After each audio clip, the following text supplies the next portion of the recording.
Hind news Urdu के नाजरीन को मेरा आदाब।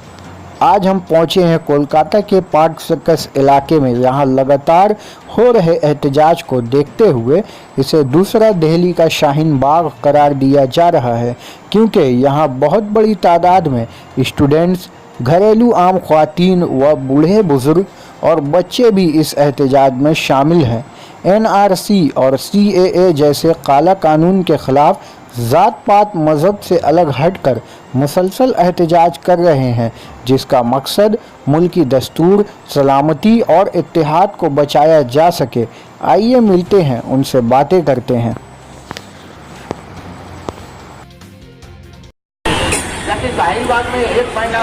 स्टेट गवर्नमेंट का इस एहतजाज के दौरान अब तक क्या काम हुआ? देखिए, स्टेट गवर्नमेंट से तो 10 दिन तक कुछ नहीं था। मैं जाकर ममता बनर्जी से मिली थी 15 तारीख को, तो उनको अपने एजेंडा दिया था मैंने कि हम लोगों को यहाँ सहूलत दी जाए। यहाँ बायो टॉयलेट नहीं था, पीने का कुछ नहीं था, सिर्फ धरने में बैठे थे। वो तो शुक्रगुजार है पूरे मोहल्ले का, क्या पूरे बंगाल से, जो हम लोगों को भूखा रहने नहीं दिया। हर इंसान ने आकर अपने तरफ से ताउन दिया। 10 दिन हो गया। 15 तारीख को जब मैं CM के पास मिलने के लिए गई थी, वहाँ एक एजेंडा लेकर गई थी कि हम लोगों को परमिशन दी जाए, शेड लगाने की परमिशन दी जाए, माइक लगाने की परमिशन दी जाए, लाइट का, पानी का, टॉयलेट का।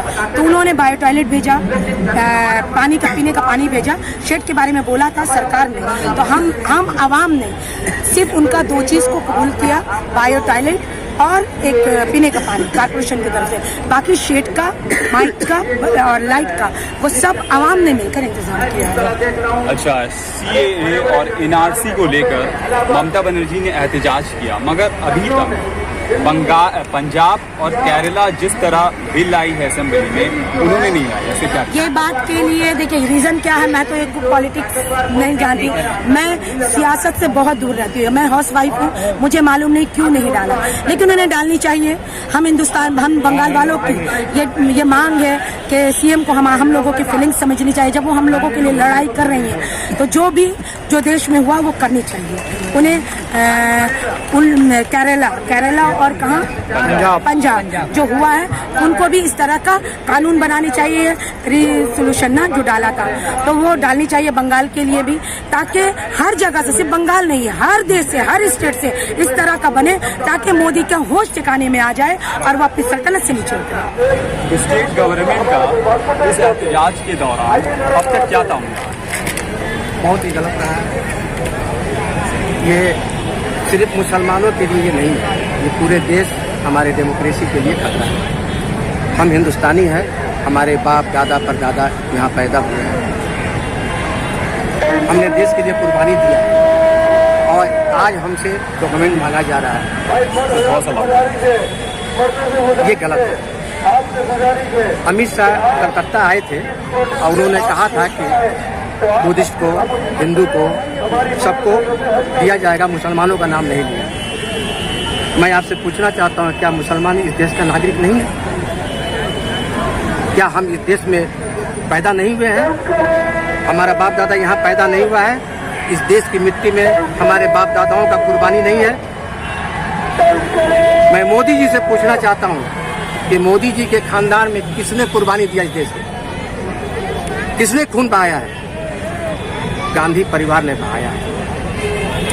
श्रीमती इंदिरा गांधी इस देश के लिए कुर्बान हुई, राजीव गांधी हुए, जवाहरलाल नेहरू हुए, हमारे महात्मा गांधी, जिनको हम बापू कहते हैं, आज उनकी मूर्तियों पर ये लोग हमला करते हैं, उनको गाली देते हैं, ये संधि लोग। मैं उनसे पूछना चाहता हूँ, ये RSS के लोग जो अंग्रेज का दलाली किया है, आज वो हमसे सर्टिफिकेट देने की बात करते हैं, हमसे प्रमाण मांगते हैं, हमने कुर्बानी दिया है। मोदी देश का प्रधानमंत्री है, क्या वो लाल किला जाते हैं?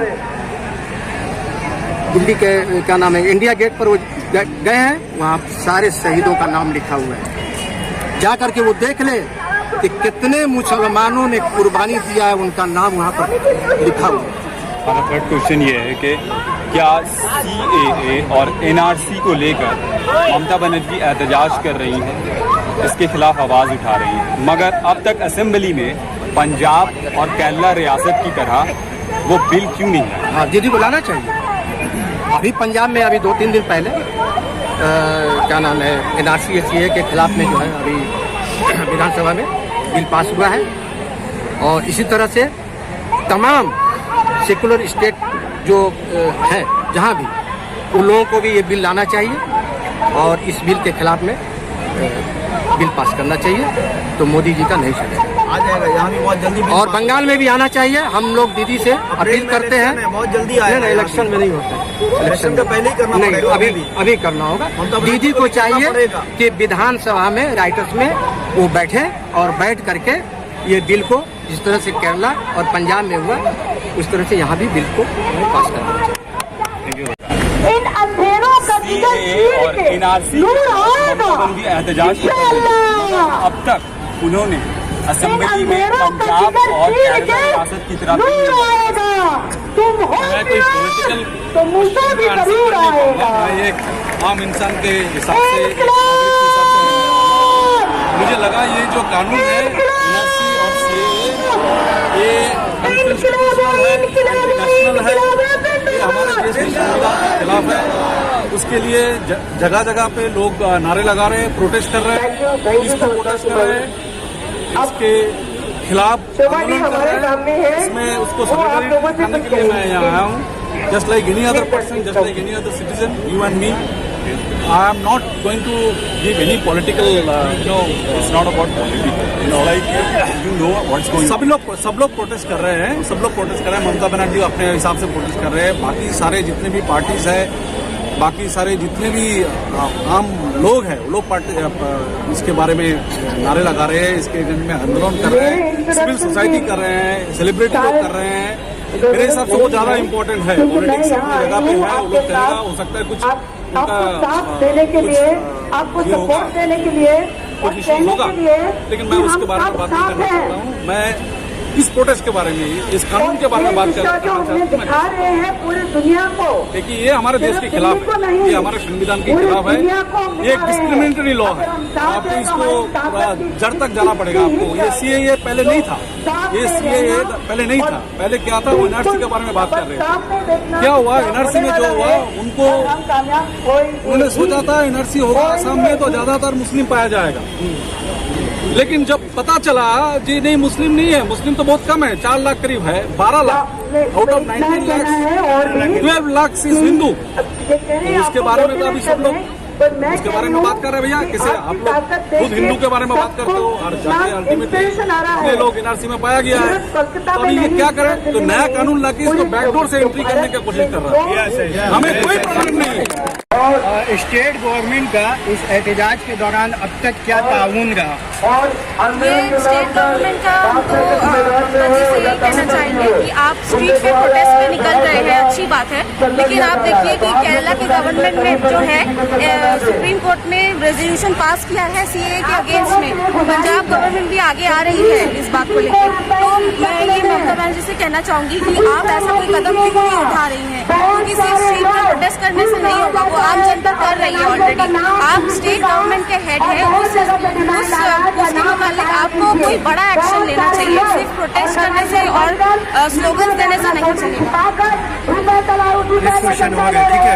मैं चाहता हूँ कि वहाँ पर करके, क्योंकि यहाँ नॉइज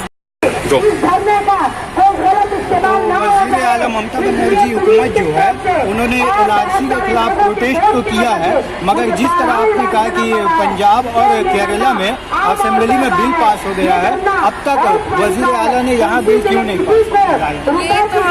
यही तो हमारा सवाल है, यही तो हमारा आम जनता का सवाल है कि वो ऐसा क्या उनकी मजबूरी है कि वो ये चीज़ को और मतलब सुप्रीम कोर्ट में या हाई कोर्ट में ये चीज़ को क्यों नहीं लेके जा रही? यही हमारा भी सवाल है।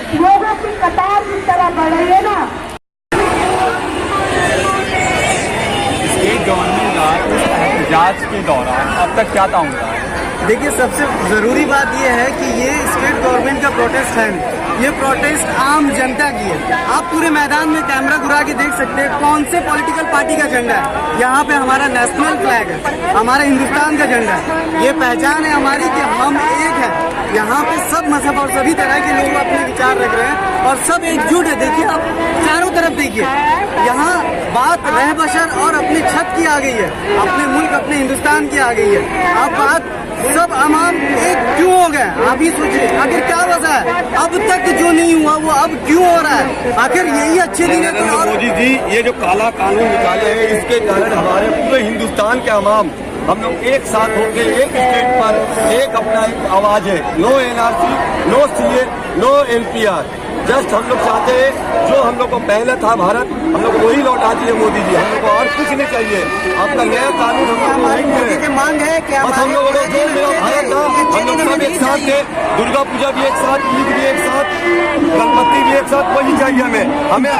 विश्वास की कदर करते हैं, हर रिलीजन की इज्जत करते हैं। क्या कभी आपको अच्छा लगेगा कि आप किसी की मदद कर रहे हैं किसी का मजहब जान के? क्या आपको ये बात जचेगी? आपका ईमान, आपका मजहब इस बात की इजाजत, चाहे आप किसी भी मजहब के हो, इस बात की इजाजत देता आपकी मजहब कि उसका धर्म पूछ कर उसको पनाह दो, उसका धर्म पूछ के उसकी हिफाजत करो, उसका धर्म पूछ कर उसको रोटी दो, खाना दो। क्या आपका मजहब इसके साथ है? बस सबसे बड़ी जवाब इस बात की है, क्या कोई भी मजहब, इतने सारे मजहब है हिंदुस्तान में और पूरे वर्ल्ड में, कोई भी मजहब इस बात को सपोर्ट करेगा कि हम अगर किसी इंसान की मदद करते हैं तो पहले पूछेंगे कि वो मुसलमान है कि नहीं, वो हिंदू है कि नहीं, वो क्रिश्चियन है कि नहीं। अगर इस मजहब का हुआ तो करेंगे, नहीं तो नहीं करेंगे। आप ही सोचिए क्या ये जस्टिफिकेशन है? जुल्म होता है। एक एनआरसी करके आज स्टेट गवर्नमेंट का इस एहतजाज के दौरान अब तक क्या था? कुछ नहीं, nothing at all, nothing at all. ये तो अंडरस्टूड है कि आप एक प्रोटोकॉल है chief minister of West Bengal का कि प्राइम मिनिस्टर आया उससे रिसीव कर रही है, एक प्रोटोकॉल है वो उसका काम करे। लेकिन यहाँ पे this is the 13 days going on, आज 13वां दिन है। जब बहुत ज्यादा ठंडा गिरा था सेकंड डे तो लोग पॉलिथीन लगा रहा था, उन लोग को लगाने नहीं दिया, तो कोई ताउन नहीं है, नथिंग एट ऑल। अच्छा, सीएए और एनआरसी को लेकर बंगाल की वजीर आला ममता बनर्जी ने एहतजाज किया, इसमें शामिल हुई, ठीक है, मगर अब तक जो है जिस तरह पंजाब और केरला ने इस कानून के खिलाफ इस असेंबली में बिल लाया, उन्होंने क्यों नहीं? अगर आप कॉन्स्टिट्यूशन ऑफ इंडिया देखेंगे तो केरला और जो पंजाब जो बिल लाया है ना, वो that is not in a constitution, वो नहीं कर सकता, क्योंकि जब अब एक बिल हो जाता है तो वो आप ये करके एक कानून ला दिए कि हम नहीं पास करेंगे, ये नहीं होगा। अब बंगाल का चीफ मिनिस्टर वो अपना समझ लिए क्या करेगी। ये तो अभी 2020 में इलेक्शन है, 2021 में इलेक्शन है, अब इंशाल्लाह देखो क्या करती है, अच्छा ही कुछ काम करेंगे।